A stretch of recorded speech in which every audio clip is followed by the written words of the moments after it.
Dependendo de onde você navega na internet, o nome Rothschild pode remeter a banqueiros de investimento, vinicultores ou filantropos. Mas em alguns círculos, o nome Rothschild é sinônimo de uma obscura cabala judaica que controla tudo, desde governos mundiais até o clima. E isso porque a família Rothschild tem estado no centro de uma teoria da conspiração por mais de 150 anos. Apesar de muitos judeus brincarem com essas teorias da conspiração, pela última vez, não temos lasers espaciais, e a violência provocada por elas está longe de ser engraçada. Então, por que tantas pessoas estão convencidas de que uma única família judia controla o mundo?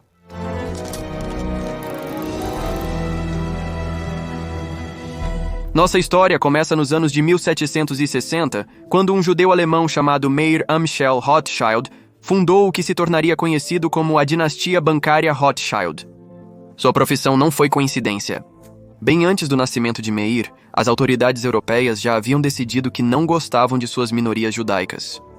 Os judeus foram forçados a viver em guetos, proibidos de possuir terras e excluídos da maioria das indústrias, com uma exceção notável: empréstimos de dinheiro.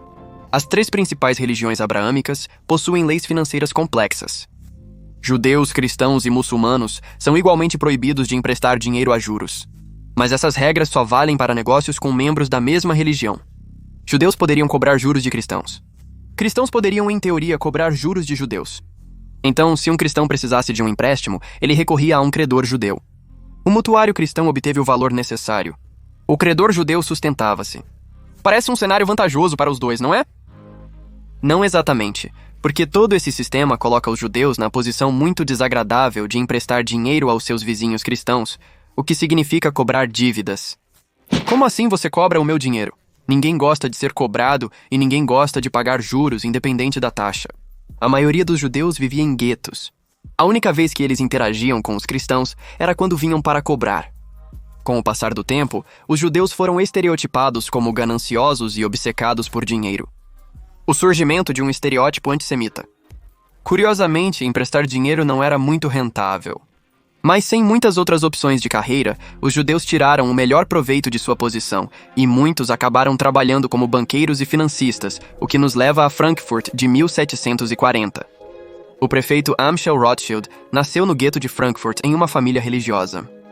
Ele treinou para ser um rabino, mas seus estudos foram interrompidos com a morte dos pais, que o deixou necessitando de renda.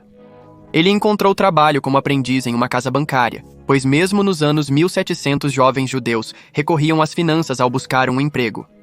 Acho que algumas coisas nunca mudam. Meir subiu de posição, eventualmente trabalhando até chegar à posição de judeu da corte, para um nobre Hessian. Sim, esse era um título real para um trabalho que consistia em ser o contador pessoal e banqueiro de pessoas muito ricas e influentes.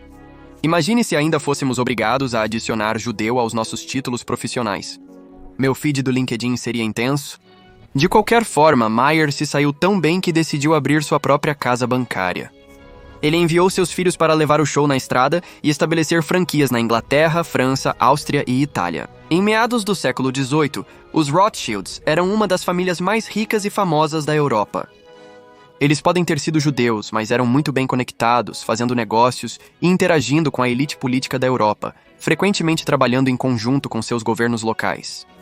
Eles financiaram os exércitos nacionais. Eles forneceram um empréstimo que ajudou a Grã-Bretanha a adquirir o Canal de Suez. Eles eram banqueiros dos czares. Eles ajudaram o Brasil a levantar as 2 milhões de libras necessárias para pagar por sua libertação de Portugal. Assim, eles eram alvos ideais para absurdos antissemitas. Por séculos, os europeus viam os judeus como gananciosos e manipuladores acumuladores de dinheiro. Um judeu não poderia simplesmente enriquecer e ter sucesso por meio de trabalho árduo e aproveitando sua exclusão da maioria das indústrias. Sempre tinha que haver algum motivo obscuro para o sucesso judaico. E um cara chamado Mathieu Georges Darnavel, provavelmente estou massacrando isso, pensou que sabia exatamente qual era esse motivo obscuro. Ele escreveu tudo em um panfleto em francês. Intitulado A Edificante e Curiosa História de Rothschild I, Rei dos Judeus, que no que diz respeito a títulos de fantasia, é um bastante bom. Mas ainda melhor foi seu estranho pseudônimo, Satanás. Eu queria estar brincando. Acho que ele pensou que escrever sob o nome de Satanás lhe daria alguma credibilidade, já que, eu não sei, judeus e Satanás estavam trabalhando juntos? Isso é um exagero. Eu não sei por que ele escolheu esse pseudônimo, mas eu sei que sou sinceramente grato aos antissemitas por se tornarem uma piada tão fácil. O panfleto de 36 páginas estava cheio de todo tipo de acusações picantes contra a família Rothschild. Mas a grande, aquela que iniciou toda essa conspiração, era algo assim. Era junho de 1850, e Nathan Mayer Rothschild, filho de Maior Amschel, estava assistindo a uma terrível batalha se desenrolar. Do campo de batalha, ele viu as forças de Napoleão fazerem seu sangrento e condenado último ataque em Waterloo. Entendo, não havia TV na época, mas ainda assim é um pouco estranho fazer isso, não acha? Mas de acordo com Satanás, Rothschild Jr. estava lá por um único motivo: a ganância. Porque assim que o segundo Napoleão perdeu, Nathan partiu em seu cavalo mais rápido, ansioso para atravessar o Canal da Mancha o mais rápido possível para voltar à filial de Londres do banco de sua família. Apesar da terrível tempestade ter deixado todos os navios ancorados, Nathan não permitiria que as forças da natureza o impedissem. Ele subornou um pescador para levá-lo à Inglaterra através do vento e das ondas. Nathan chegou a Londres um dia antes de alguém saber da derrota de Napoleão. Ele usou esse tempo para comprar todas as ações cujo preço havia sido reduzido pela guerra. Então, quando a notícia chegou a Londres e o mercado de ações reagiu, Nathan fez uma verdadeira fortuna, 20 milhões de francos de uma só vez, tudo manipulando o mercado de ações e negociando informações de importância nacional que ele manteve para si mesmo. Em outras palavras, um dos maiores e mais ultrajantes exemplos de insider trading já vistos. Que cara chato, certo? Bem, não, porque literalmente nada disso aconteceu. Satanás inventou isso.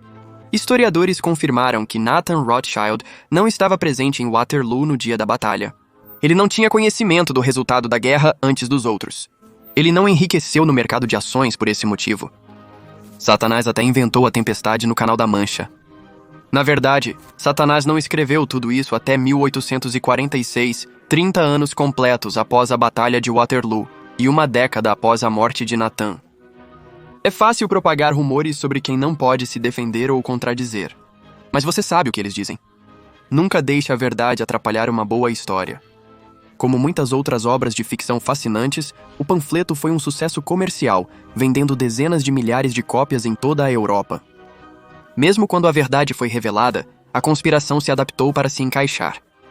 Nathan não estava lá? Sem problemas, era um dos agentes dele.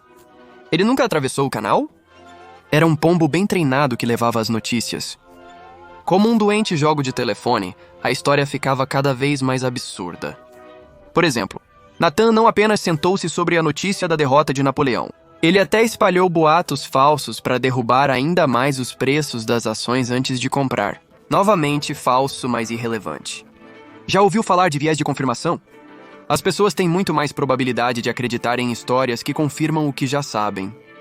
E como muitos europeus sabiam que os judeus eram ricos, manipuladores, gananciosos e geralmente pessoas ruins, bem, não era um salto tão grande acreditar que A, os Rothschilds eram idiotas, e B, eles usavam sua riqueza para controlar eventos mundiais. Olha, eu não estou dizendo que os Rothschilds não eram ricos ou bem conectados, porque eles absolutamente eram, e essa é uma das razões pelas quais o panfleto se popularizou. Uma vez que você vê uma pessoa rica e influente, é um pequeno salto acreditar que ela influencia tudo. E quando você acredita nisso, é fácil culpá-los quando as coisas dão errado. E se você cresceu em um ambiente de antissemitismo casual e ambiente, bem, é claro que os Rothschilds eram terríveis. Eles eram judeus. Poucas pessoas conhecem o panfleto de Satanás ou a história de Waterloo. Porém, isso é irrelevante, pois Rothschild se tornou sinônimo da cabala judaica que supostamente controla os acontecimentos globais de forma simplificada. Já não é mais legal culpar os judeus por tudo, mas se você substituir judeus por Rothschilds, você não é um antissemita. Você está apenas questionando a influência das elites. Na verdade, a conspiração Rothschild é consistentemente uma das conspirações antissemitas mais virais, populares e pesquisadas nas redes sociais. Assim como fizeram no século XVIII, as pessoas continuam a embelezar a lenda com novos detalhes fantásticos, como o fato de os Rothschilds serem donos de bancos mundiais, incluindo os dos Estados Unidos da América. Reserva Federal, eles não são. Ou que eles controlam o clima e usam lasers espaciais para iniciar incêndios florestais estratégicos. Você sugeriu que os incêndios florestais na Califórnia foram iniciados pela PGIE e os Rothschilds usando um laser espacial para abrir espaço para um projeto de trem de alta velocidade. São suas palavras, não as minhas. Falso. Desculpe, Marjorie. As pessoas até acreditavam que o Sr. Burns, o bilionário malvado e ganancioso dos Simpsons, foi baseado no Lord Jacob de Rothschild. Ele não é. O criador judeu dos Simpsons, Matt Groening, confirmou isso. Excelente. Então, se eles não são os mestres de marionetes do mundo, quem são os Rothschilds? Eles ainda são principalmente uma família de banqueiros, embora muitos tenham se ramificado em outras atividades de pessoas ricas, como coleção de arte, produção de vinho e ativismo ambiental. Eles ainda são ricos, embora menos do que antes, pois muitos de seus ativos foram confiscados durante o Holocausto. Eles usam esses fundos para apoiar causas de caridade de todos os tipos, incluindo as judaicas. E ainda assim, alguns teóricos da conspiração acreditam que eles estão sentados em uma fortuna secreta de 500 trilhões de dólares. Esse valor supera em 50 trilhões de dólares a riqueza privada mundial estimada. Mas sigam em frente, teóricos da conspiração. Os teóricos da conspiração não se importam com os fatos. Se você está muito envolvido em teorias da conspiração, até mesmo um artigo factual de uma fonte confiável parece ser apenas mais uma peça do quebra-cabeça. Os Rothschilds ou a mídia judaica devem ter pago pelo artigo. Eles devem ter pago por este vídeo. Eu gostaria que eles tivessem. Se você leu alguns dos nossos comentários, então presenciou isso diretamente. Mas aqui está o lado bom. Segundo uma pesquisa da Liga Antidifamação, cerca de 70% das pessoas com atitudes antissemitas nunca conheceram um judeu. Aqueles que conhecem judeus têm menos chances de ter crenças antissemitas. Não estou dizendo que devemos convidar teóricos da conspiração para o jantar de Shabbat, mas se é isso que você quer, vá em frente. Mas parece claro que quando fatos e números não significam muito, sermos nós mesmos e mostrar às pessoas quem realmente somos pode ser a ferramenta mais poderosa que temos na luta contra as teorias da conspiração.